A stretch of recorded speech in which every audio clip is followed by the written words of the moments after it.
Hello दोस्तों, service now administration 2026 इस latest series में आपका स्वागत है। चलिए स्टार्ट करते हैं video number 2 of our section 1। Let me share my screen. तो हमारा चल रहा है सेक्शन 1, जिसके अंदर हम डिस्कस कर रहे हैं platform orientation and career clarity. I hope topic 1 and 2 में आपको कोई इशू नहीं होगा। तो चलिए अब डिस्कस करते हैं टॉपिक 3। ये है ITL versus ITSM versus platform versus workflow. तो ये क्या सिस्टम है यहाँ पे, आईटीएसएम और आईटीएल में क्या डिफरेंस है, इसके साथ साथ आईटीएसएम आईटीएल और ये सर्विस नाउ में क्या रिलेशनशिप है।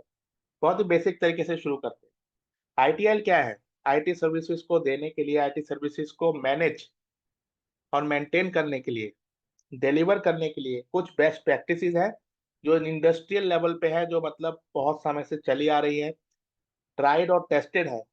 ये मैंडेटरी नहीं है, रेकमेंडेड है। ठीक है, कोई कंपनी आईटी सर्विसेज दे रही है तो उनको कैसे मैनेज करेंगे, कैसे डिलीवर करेंगे, इसके लिए एक स्टैंडर्ड है। ये होता है आईटीआईएल, इंफॉर्मेशन टेक्नोलॉजी इंफ्रास्ट्रक्चर लाइब्रेरी। जबकि आईटीएसएम क्या है? इन प्रैक्टिसेस को एक्चुअल में इम्प्लीमेंट करना। ठीक है, किसी भी आईटी कंपनी में या किसी भी सर्विस प्रोवाइडर के थ्रू आईटीआईएल को इम्प्लीमेंट करना। ठीक है, उन रिकमेंडेशंस को इम्प्लीमेंट करना और सर्विसेज को बेस्ट इफेक्टिव तरीके से डिलीवर करना आईटीएसएम होता है, आईटी सर्विस मैनेजमेंट। इसके बाद आता है सर्विस नाउ। तो सर्विस नाउ क्या है? देखिए, ये आईटीएसएम के अंदर जितने भी प्रोसेसेस हैं जो कि इम्प्लीमेंट की जाती हैं, जो कि यू नो आईटीआईएल का यूज करके रिकमेंडेड वे में इम्प्लीमेंट की जाती है, इनको इम्प्लीमेंट करता है सर्विस नाउ। तो ये टूल है जिसके अंदर इन प्रोसेसेस को इम्प्लीमेंट किया जाता है। तो यही था रिलेशनशिप आईटीआईएल, आईटीएसएम और सर्विस नाउ में। आईटीआईएल स्टैंडर्ड्स हैं, आईटीएसएम इम्प्लीमेंटेशन है, और तीसरा कहाँ पे इम्प्लीमेंट हो रही है, वो सर्विस नाउ के अंदर हो रही है। A critical concept of new professional is understanding the relationship between ServiceNow platform, ITSM application and workflow automation। तो बेसिक हमें पता चल गया, लेकिन एक और रिलेशनशिप है क्या? प्लेटफॉर्म, आईटीएसएम एप्लीकेशन और वर्कफ्लो ऑटोमेशन में क्या रिलेशनशिप है? तो सबसे पहले आता है हमारा नाउ प्लेटफॉर्म, जो कि फाउंडेशन है। ठीक है, the Now platform is the underlying technology और foundation that power all ServiceNow application. तो सर्विस नाउ क्या है? जैसे हम जानते हैं आईटीएसएम एप्लीकेशंस को, आईटीएसएम प्रोसेसेस को इम्प्लीमेंट करते हैं इसके ऊपर, लेकिन इसके नीचे भी एक लेयर है, वो है platform layer of service now. ठीक है, तो ये सबसे नीचे आ जाएगा हमारा सर्विस नाउ की कोर प्लेटफॉर्म लेयर। इसके ऊपर हम आईटीएसएम एप्लीकेशंस को इम्प्लीमेंट करते हैं, और उन लेयर के ऊपर होता है वर्कफ्लो। क्योंकि जब प्रोसेस हो गई, जो प्रोसेस हमने बना दी, जब एप्लीकेशन वहाँ पे ऐड हो गई, उसके बाद उसमें ऑटोमेशन की लेयर लगाते हैं ताकि आईटी सर्विसेज बेस्ट वे में डिलीवर हो सके। अल्टीमेट गोल हमारा क्या है? आईटी सर्विसेज को बेस्ट तरीके से डिलीवर करना और मैनेज करना। ठीक है, तो यही है सबसे पहला हमारा नाउ प्लेटफॉर्म, जो कि फाउंडेशन है। इसके अंदर जो कोर कैपेबिलिटीज है वो यही है, ये डेटाबेस लेयर आपको देता है, सिक्योरिटी देता है, एक्सेस फ्रेमवर्क देता है, यूजर को इंटरेक्ट करने का फ्रेमवर्क देता है, ऑटोमेशन इंजन और वर्कफ्लो इंजन सर्विस नाउ के थ्रू ही प्रोवाइड होता है। ठीक है, इंटीग्रेशन की कैपेबिलिटीज हैं इस प्लेटफॉर्म में, इसके साथ साथ रिपोर्टिंग और एनालिटिक्स की सारी प्रॉपर्टीज हैं। तो ये सारा हमारा फाउंडेशन है, ये पूरा का पूरा नाउ प्लेटफॉर्म है। इस बहुत ही पावरफुल प्लेटफॉर्म का सबसे बेसिक लेवल पे यहाँ पे यूज किया जाता है। ठीक है, क्या लिखा है? Every application in service now runs on top of this foundation. Yes, जितनी भी हमने ऑब्वियसली सर्विस नाउ में एप्लीकेशंस बनी है, वो हमारे इसी फाउंडेशन नाउ प्लेटफॉर्म के ऊपर बनती है। ठीक है, और वो किसको फॉलो करती हैं? मोस्टली वो आईटीआईएल को फॉलो करती है। आईटीएसएम प्रोसेसेस है, आईटीआईएल को फॉलो करती है। ठीक है। दूसरी लेयर आ जाती है हमारी एप्लीकेशन लेयर, जो कि आप जानते हैं आईटीएसएम है। ठीक है, तो आईटीएसएम क्या है? It is a suit of application built on the platform that focus on specifically managing IT services. ठीक है, तो ये अगेन आईटीएसएम क्या है? एक दो नहीं, कई सारी एप्लीकेशंस मिलके एक पूरा का पूरा सूट है यहाँ पे। ठीक है, तो इसको हम कहेंगे आईटीएसएम, और ये नाउ प्लेटफॉर्म के ऊपर बनाई जाती हैं, और इनका अल्टीमेट गोल होता है आईटी सर्विसेज को मैनेज करना। तो ऐसी आईटीएसएम प्रोसेस कौन कौन सी हैं आप जानते हैं? इंसिडेंट, प्रॉब्लम, चेंज, रिक्वेस्ट और नॉलेज। ठीक है, और यहाँ पे एक और लिखा है from operational standpoint, ITSM it what service desk agent and IT support teams interact with more frequently. जी हाँ, एक एंटरप्राइजेस के अंदर जितनी सपोर्ट टीम्स हैं, सर्विस डेस्क एजेंट हैं, ये क्या इंसिडेंट, प्रॉब्लम, चेंज, इन सब के साथ ही इंटरेक्ट करते हैं। ठीक है, तो बेसिकली आईटीएसएम आप उस लेवल से भी देख सकते हैं, ऑपरेशन स्टैंड पॉइंट से। इसके बाद तीसरी लेयर आ जाती है हमारी वर्कफ्लो एंड ऑटोमेशन लेयर। तो वर्कफ्लो या ऑटोमेशन प्राइमरीली किसके थ्रू होता है? अभी ये होता है फ्लो डिजाइनर के थ्रू। तो ये लिखा है, workflow primary implemented through flow designer in modern deployments represent the automation logic that moves throughout the platform। जी हाँ, हर प्रोसेस की एक वर्कफ्लो है कि उसमें नेक्स्ट स्टेप क्या होगा, उसके नेक्स्ट स्टेप क्या होगा, और इनको हम ऑटोमेशन भी कहते हैं, क्योंकि हाँ, जब हमें पहले से ही पता है कि किसी प्रोसेस को किस तरह से इम्प्लीमेंट किया जाएगा, क्या क्या उसमें स्टेप है, तो जब वो प्रोसेस एग्जीक्यूट हो गई, जैसे ही कोई इंसिडेंट खोलेगा, जैसे ही कोई चेंज खोलेगा, तो उसका नेक्स्ट स्टेप पहले से ही हमारे पास क्लियर होगा। तो यानी वर्कफ्लो हमारे पास है, और उसको ऑटोमेट करने के लिए हमने फ्लो डिजाइनर का यूज किया है। ठीक है, कि उसका नेक्स्ट स्टेप क्या होगा, ऑटोमेटिकली अप्रूवल चले जाएंगे, अप्रूवल जाने के बाद ऑटोमेटिक नोटिफिकेशन चली जाएगी, नोटिफिकेशन जाने के बाद जो है चेंज का स्टेट चेंज हो जाएगा। तो ये सब क्या है? ऑटोमेशन है। ठीक है, जो यहाँ पे आईटी सर्विसेज है, फॉर एग्जांपल इंसिडेंट मैनेजमेंट को अच्छे से इम्प्लीमेंट करने के लिए हमने एक प्रॉपर वर्कफ्लो बनाया है। वो वर्कफ्लो काम करेगा, और उसके बाद उस ऑटोमेशन के थ्रू वो आईटी सर्विसेज और अच्छे से डिलीवर की जाएगी। ठीक है, तो यहाँ पे देखिए, workflows are responsible for routing task to appropriate team, trigger approval, sending notification, ये सारी चीज हम डिस्कस कर चुके हैं। ठीक है, तो यहाँ पे हम कह सकते हैं कि from an architectural view point the platform provide the foundation, yes we know that. ITSM provide the business functionality, okay, however the workflow automate the movement of the work। Clear understanding of these layer model significantly improve the troubleshooting and design clarity of our administrator। तो being an administrator आपको ये पता होना चाहिए कि आपका platform का architecture क्या है। होल आर्किटेक्चर के बाद भी पढ़ेंगे, पर ये जो लेयरिंग है, ये आपको पता होनी चाहिए कि हमारा नाउ प्लेटफॉर्म है, नाउ प्लेटफॉर्म के ऊपर ITSM प्रोसेसेस है, उसके बाद हमने तीसरे लेवल पे जो हम खुद करते हैं, हमने ऑटोमेशन किया हुआ है। ये कुछ रियल टाइम क्वेश्चंस हैं, आई होप आप इनको गो थ्रू करेंगे और इनको समझेंगे। यहाँ पे क्लैरिटी नहीं है, यू कैन आस्क मी। इसके बाद आता है टॉपिक नंबर 4, जो है सिस्टम एडमिनिस्ट्रेटर करियर पाथ। तो ServiceNow system admin is responsible for operational health, configuration and day-to-day management of platform। जी हाँ, जो ServiceNow का जो प्लेटफॉर्म है, ओके, ServiceNow का जो इंस्टेंस है, उसकी डे टू डे मेंटेनेंस के लिए ServiceNow एडमिनिस्ट्रेटर का यूज किया जाता है। ठीक है, तो डे टू डे मेंटेनेंस क्या है, वो रेस्पॉन्सिबिलिटीज ये हैं। Managing user group and role assignment. जी हाँ, एक ऑर्गेनाइजेशन में ऑन द डेली बेसिस बहुत सारे यूजर्स आते हैं जाते हैं। ठीक है, उन यूजर्स का पूरा मेंटेनेंस करना, मतलब उनको क्या रोल देना है, वो कब आए कब गए, ये सारी की सारी चीजें इन द प्लेटफॉर्म मेंटेन किया जाता है एडमिनिस्ट्रेटर के थ्रू। ठीक है, उसका ये काम होता है। उसके बाद configure form list and module. जी हाँ, नई एप्लीकेशन आई तो नई एप्लीकेशन बनाना, एग्जिस्टिंग एप्लीकेशन या फॉर्म में कोई चेंज करना है, नई फील्ड ऐड करनी है, तो ये सारे काम भी एक एडमिन के थ्रू किए जाते हैं। Maintaining service catalogue and knowledge management content. जी हाँ, सर्विस कैटलॉग हम आगे भी पढ़ेंगे। इसका मेन मतलब होता है एक कंपनी के अंदर क्या क्या आईटी सर्विसेज प्रोवाइडेड है। ठीक है, आप एज अ कंपनी क्या क्या सर्विसेज प्रोवाइड कर रहे हैं, वो सारा हमारा सर्विस कैटलॉग में होता है। तो सर्विस कैटलॉग को मेंटेन करना, जैसे कि जो सर्विसेज आउटडेटेड हैं उनको हटाना, उन सर्विसेज को अपग्रेड करना, ठीक है, उनके वर्कफ्लो को अटैच करना, नई सर्विसेज को ऐड करना। ठीक है, ये सारी की सारी चीजें एक सिस्टम एडमिनिस्ट्रेटर करता है। इसके साथ साथ नॉलेज मैनेजमेंट को दुरुस्त करना। जी हाँ, नॉलेज हमारा नॉलेज बेस है, उसमें नए नए आर्टिकल्स होते हैं। ठीक है, उन आर्टिकल्स को बनाना, उन आर्टिकल्स को मेंटेन रखना भी काम होता है एक सिस्टम एडमिनिस्ट्रेटर का। Supporting automation through flow designer. जी हाँ, आपको फ्लो डिजाइनर की भी नॉलेज होनी चाहिए, क्योंकि जैसे हमने टॉप पे डिस्कस किया सर्विस कैटलॉग, इसके अंदर नई आईटी प्रोसेस आई, उस प्रोसेस के लिए हो सकता है कोई वर्क फ्लो हो, कोई ऑटोमेशन फ्लो हो। ठीक है, तो वो भी आपको ही डिजाइन करना पड़ेगा मोस्ट ऑफ द टाइम, अगर उसमें ज्यादा कॉम्प्लेक्सिटी नहीं है। ठीक है, तो यहाँ पे डे टू डे कई सारी फ्लोज आती है, बहुत ही सिंपल सिंपल जो है राउटिंग होती है, सिंपल सिंपल ऑटोमेशन होती है, वो भी सारा डिजाइन तो किसी को करना पड़ेगा, और वो करता है हमारा सिस्टम एडमिनिस्ट्रेटर।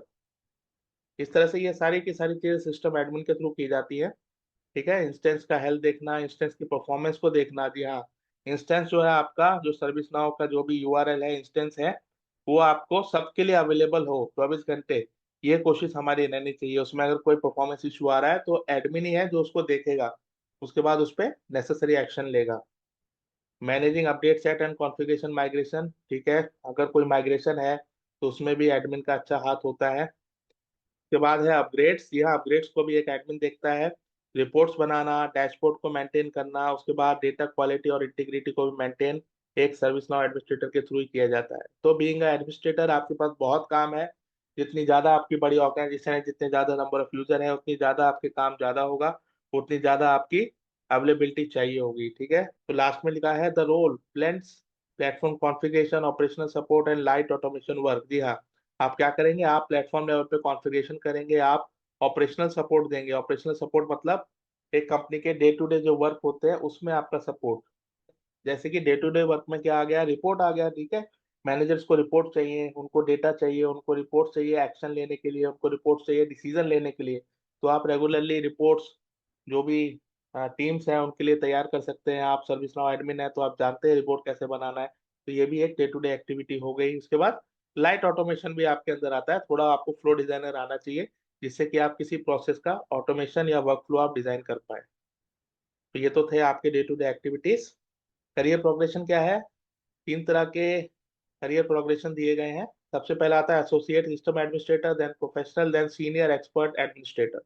ठीक है, तो ये तीनों आप पढ़ लीजिएगा। बेसिकली ये सारी की सारी चीजें हमने इस कोर्स में इंक्लूड की हैं, तो हॉलिस्टिकली आपको ये सब मिलेगा। ठीक है, इसके बाद है लॉन्ग टर्म करियर प्लान।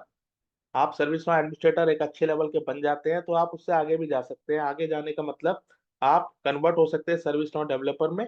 उसके लिए आपको थोड़ी और चीजें सीखनी पड़ेंगी जो कि हम इस कोर्स के बाद सीखेंगे। ठीक है, मेनली स्क्रिप्टिंग डीप में जाके। इसके बाद प्लेटफॉर्म इंजीनियर बन सकते हैं, आप सर्विस नाउ इंजीनियर बन सकते हैं। आप किसी एक पर्टिकुलर आईटीएसएम प्रोसेस के लीडर बन सकते हैं, जैसे सीएमडीबी, आइटम स्पेशलिस्ट। आप टेक्निकल आर्किटेक्ट बन सकते हैं। जी हाँ, जितनी ज्यादा आपकी नॉलेज होगी आप आगे जाके एक आर्किटेक्ट की तरह भी काम कर सकते हैं। तो यही थे कुछ लॉन्ग टर्म थिंग्स। ओके, फिर यहाँ आगे हमारा कुछ यहाँ पे क्वेश्चंस हैं।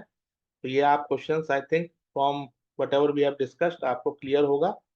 प्राइमरी रेस्पॉन्सिबिलिटीज क्या होती है, how does the role of associate admin differ from senior admin, सारा मैंने डिटेल में दिया हुआ है। ठीक है, आप इसको देख सकते हैं। इसके बाद आता है हमारा पांचवा पॉइंट, पांचवा topic, what system administrator actually do.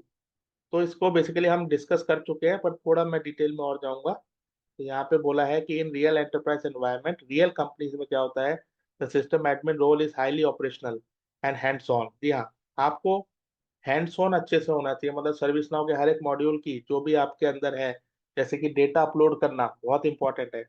Her company को या फिर अलग अलग डिपार्टमेंट्स को अपने लेवल पे डेटा, बहुत ज्यादा डेटा भी अपलोड करना पड़ता है। तो उस केस में आपको ये आना चाहिए कि किस तरह से आप बाहर एक्सेल से या किसी और सोर्सेज से इंटीग्रेट करके या फिर डायरेक्टली डेटा अपलोड कर सकते हैं। ठीक है, तो हैंड्स ऑन आपको बहुत जरूरी है। इसलिए हमें जो भी करना है पीडीएफ पे प्रैक्टिस करनी है, अलग अलग कॉम्प्लेक्स केसेस के साथ प्रैक्टिस करनी है। ठीक है, तो ये आपका काम बहुत जरूरी है। The work typically combine proactive platform maintenance with reactive support activities. जी हाँ, प्रोएक्टिव प्लेटफॉर्म मेंटेनेंस मतलब आप प्रोएक्टिवली काम कर रहे हैं। मतलब आप चीजों के बिगड़ने का इंतजार नहीं कर रहे। जैसे कि परफॉर्मेंस आज हल्का लग रहा है, आपने चलो छोड़ो, धीरे धीरे धीरे धीरे वो इशू बढ़ता गया और एक लेवल पे ऐसा आ गया कि पूरा का पूरा इंस्टेंस ही डाउन हो गया। तब जाके आप एक्ट करेंगे तो वो गलत चीज है। जब आपको हल्की स्लोनेस किसी ने रिपोर्ट करी, आप उसी समय जाके देख सकते हैं, आप सर्विस नाउ से बात कर सकते हैं। तो यही होता है प्रोएक्टिव मेंटेनेंस। ठीक है, तो यही आपका एक एक्चुअल काम रहता है। तो यहाँ पे और थोड़ा डिटेल में है। Typically daily activities are process user support incident and request configuration. ये सारी की सारी चीजें मैं ऊपर बता चुका हूँ। आई थिंक आप इसको पढ़ लेंगे तो और अच्छा होगा। स्क्रीन को पॉज करके इसको अच्छे से पढ़िए। ठीक है, I think you are done. Nature of the role, the position generally involve configuration rather than heavy deployment. ठीक है, डेवलपमेंट जरूरत से ज्यादा नहीं है, थोड़ा बहुत फ्लो बनाना पड़ेगा, लेकिन मेनली कॉन्फ़िगरेशन है।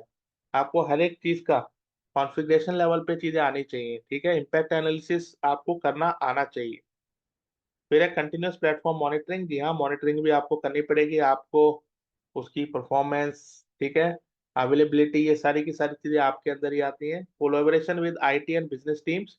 जी हाँ, क्योंकि आप एक एडमिन है तो आपको आईटी टीम के साथ साथ बिजनेस टीम के साथ भी डिस्कशन करना पड़ेगा। लेट से एक नई प्रोसेस आई, नई प्रोसेस आने के बाद बिजनेस क्या चाहता है, अल्टीमेट गोल क्या है, ये आपको पता होगा।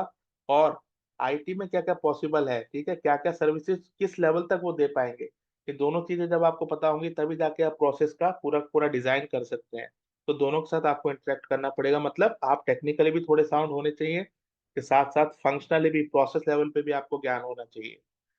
इसके बाद आता है पीरियोडिक अपग्रेड पार्टिसिपेशन। जी हाँ, सर्विस नाउ हर 6 महीने में एक नया अपग्रेड लाता है, तो आपको उसमें भी पार्टिसिपेट करना पड़ेगा। Most of the time you will be the one who is leading the upgrade. तो आपको कैसे अपग्रेड करते हैं ये सारी की सारी प्रोसेस भी पता होना चाहिए। एंड वन थिंग, ये हमारे कोर्स में है, मैं आपको बताऊंगा कैसे अपग्रेड करते हैं, क्या करते हैं, क्या क्या चीज आपको ध्यान रखनी है। ऑटोमेशन इम्प्रूवमेंट, जी हाँ, जैसे कि हमने बताया, जिस लेवल पे हो सके हमें ऑटोमेशन को सपोर्ट करना है। ठीक है, आपको पता होना चाहिए कि कहाँ पे जो है फ्लो के थ्रू काम अच्छे से हो जाएगा, instead of just sending email और something like that. Legacy processes को ऑटोमेट करना भी आपका एक केआरए में आता है। ऑब्वियसली आपको बिजनेस टीम और सबके साथ इंटरेक्ट करके ये सब करना होगा। तो लास्ट में है successful administrators develop strong platform awareness along with practical troubleshooting capabilities. जी हाँ, डिबगिंग भी एक बहुत इंपॉर्टेंट पार्ट है एक एडमिन का। डिबगिंग कैसे होता है, क्या क्या ऑप्शन होते हैं, ये सारी चीजें हम डिस्कस करेंगे।